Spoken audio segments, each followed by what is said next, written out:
You are doing what God asked, and it still hurts to wait. And the question you keep avoiding is whether obedience is supposed to feel this empty. You thought faith would steady you.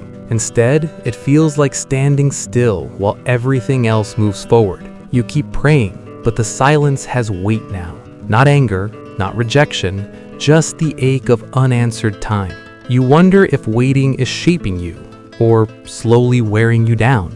And you do not know which would be worse. You replay the promises you once trusted. They have not vanished, but they feel distant, like a voice through a closed door. Part of you wants clarity. Another part is afraid of what clarity might demand. You tell yourself to be patient, but patience is harder when there is no timeline, no signal, no reassurance. Psalm 13:1. There is a quiet honesty in that verse. It does not rush to resolve the tension, and neither are you allowed to.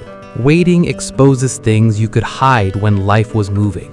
It reveals what you lean on when nothing is happening. You start to notice how quickly you measure God's faithfulness by speed, how easily trust becomes conditional when delay stretches longer than expected. You are still obeying, but the cost feels higher now. Obedience without visible progress feels almost unreasonable.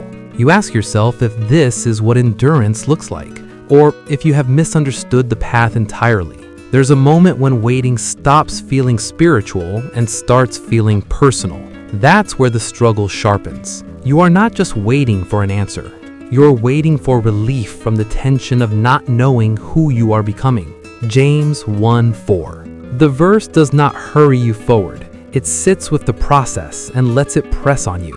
You feel a small sense of steadiness after reading it. Not comfort, but direction. Yet the questions return. If waiting is meant to mature you, why does it feel like loss? You watch others move ahead while you remain unseen. Faithfulness without recognition tests something deeper than effort. You start wondering whether the waiting is shaping your character or whether it is exposing limits you didn't know you had. This is where temptation shifts, not toward open rebellion, but toward quiet compromise. You consider small exits, ways to regain control without calling it disobedience. The waiting has not removed your faith, it has narrowed it, forcing it to stand on fewer supports. Isaiah 40:31. The promise offers strength, but not escape. Renewal is tied to staying, not leaving. For a moment you feel lifted. Then the weight returns, heavier because the decision remains yours. Waiting does not resolve itself through understanding alone. It demands trust without evidence. That's what makes it painful, and that's why it matters. You begin to realize that waiting is not a pause in your life. It's the place where allegiance is tested most honestly. Not when prayers are answered, not when doors open, but when obedience continues with no immediate reward.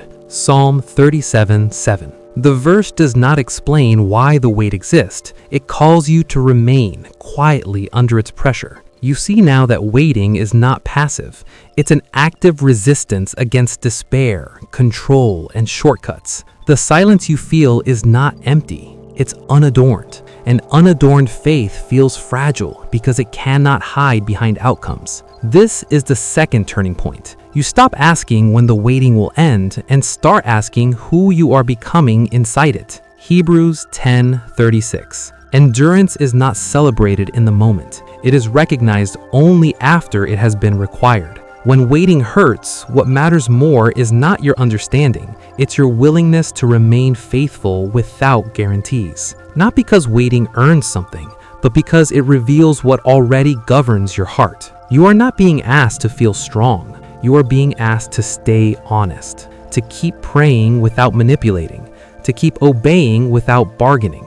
Waiting does not mean God has stepped away. It means you are being trusted with unseen formation, and the clarity you seek is not at the end of the waiting. It's formed within it. So remain, not because it feels hopeful, but because it's faithful. Let the waiting finish its work, and let your obedience speak even in silence.